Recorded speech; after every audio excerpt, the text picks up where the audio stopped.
What do you think is the most interesting change that's occurring with consumers? Thanks, Allison. It's great to be with you. I would say it's the information that's available today and the access that we have. It's so dramatic that buyers today can virtually buy online. I think we spend more money now online than we actually do brick and mortars. Probably the first year, last year was that seminal event, if you will. But if you think about today's consumers, we have 3 or 4 generations, all with different needs, different preferences, but yet the access to information through social platforms, through websites, and through mobile are really driving dramatic changes in behavior. And I think that's really important to our members because where they're getting that information is very important. So we know that 80% go online as a first step, and so where they go really matters. And we know also that people visit an average of at least 7 sites. So whose site are they going to? Are they relying on social media or peer networks to gather that information? And I think one of the things that is kind of a truism of retail or financial services is the easier you can make it for people to make a purchase decision, the more quickly you can make a sale and the more satisfied people tend to be. Because one of the things that I find particularly interesting, and as a side effect, we all think information is so great, you have more of it available, you can get infobesity from consuming so much of it, but it actually doesn't make the decision making any easier. People are more likely to be less satisfied and second guess themselves when they make a decision. I think that's why advisors are really so important to us today. If you think about today's consumers, you're right. Information overload. And how do they really understand what that information is telling them, particularly in our sector, financial services, insurance, annuities, investment products. It's very complex, and people today want advisors to help them understand all the information that they have. And we know that people like to start oftentimes on the internet, but then when they want to make a decision, they want to talk to somebody who can talk them through it and has a more personal sense of who they are so that they're more comfortable with those decisions. Absolutely. It's really interesting if you go back to the research that your division does so well. As early as 1970, we were asking consumers, what are the difficult decisions you have to make? 3 or 4 key decisions. How much insurance do I need? What kind of insurance do I need? And how much is it going to cost? And those 3 questions are as relevant today as they were in 1970. And yet we have all this information and people can't make choices. It's very interesting. Yep, absolutely. So it's how do we help them sort through that decision and answer those fundamental questions? Because when you have people who are comfortable, again, they move very quickly towards a buying decision and then they're more satisfied when they do it. And I wonder how our member companies can help advisors to do that.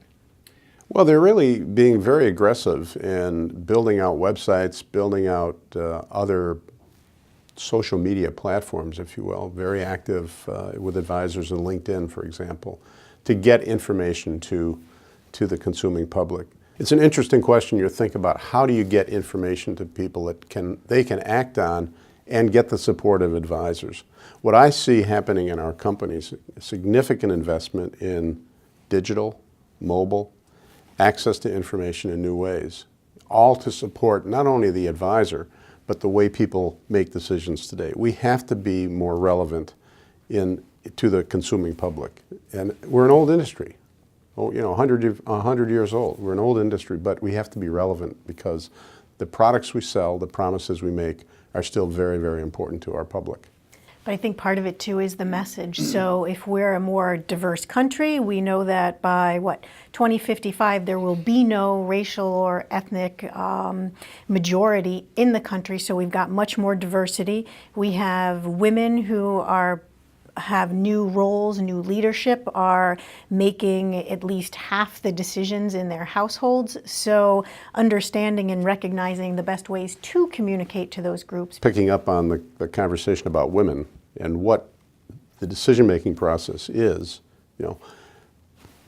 I understand from people like you that, asking friends, checking with family members, going online to get information is all part of the buying process.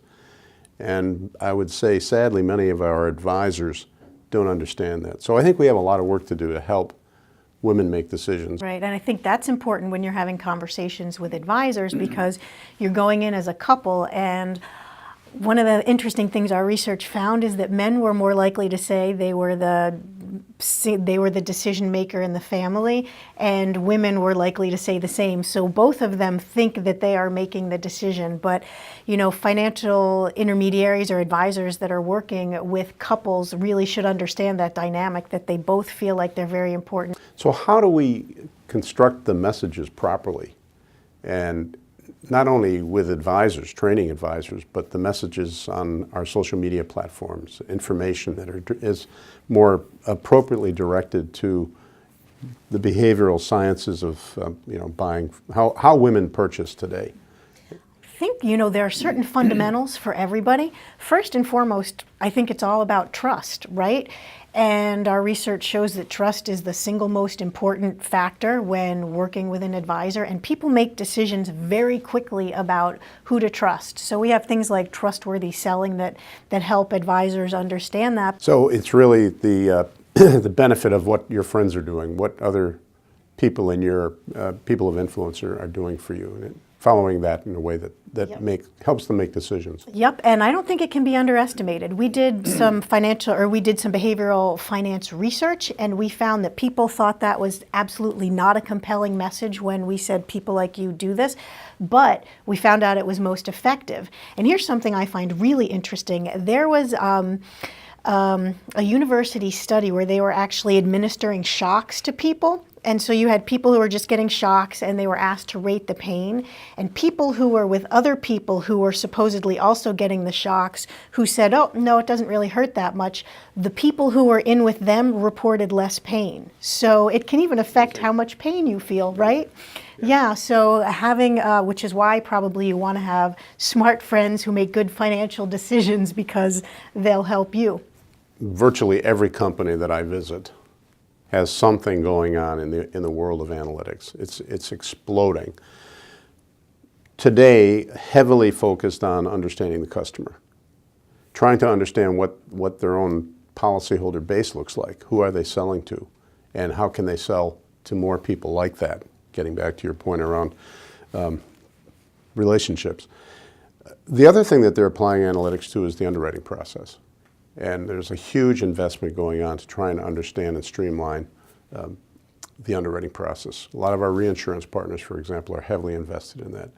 But as it relates specifically to customers, I think the analytics are centering around learning more about customers, segmenting customers, and then informing their advisors around what they're actually learning. And it's growing rapidly. I don't think we really are there yet. There's a lot of work to be done. And I think we're at a tipping point in terms of what our companies are doing.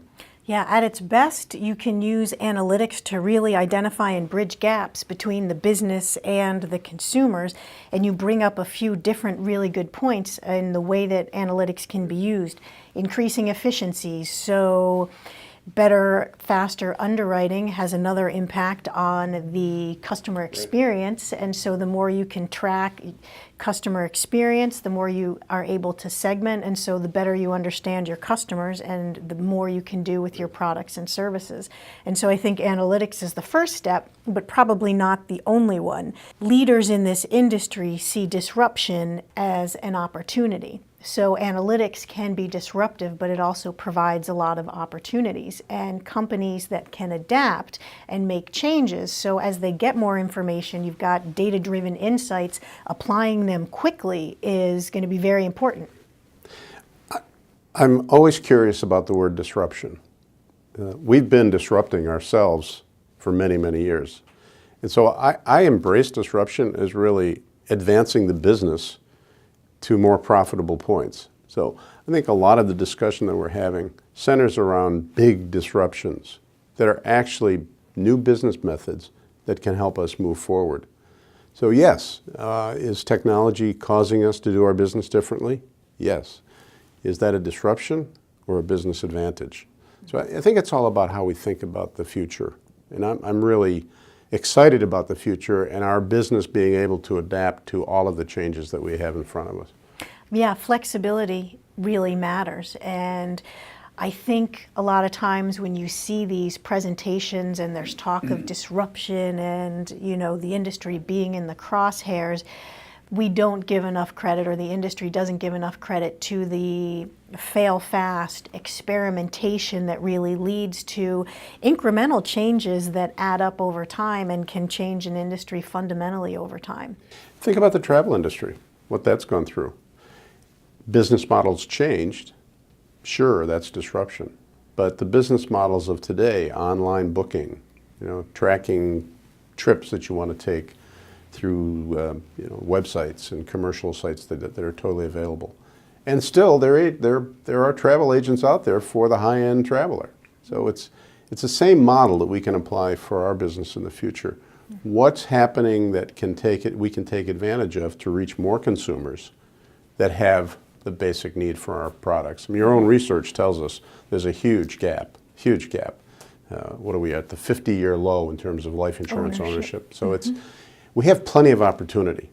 I think your research tells us there's something like $340 billion of new insurance needs being added to our economy every year. That's a big number.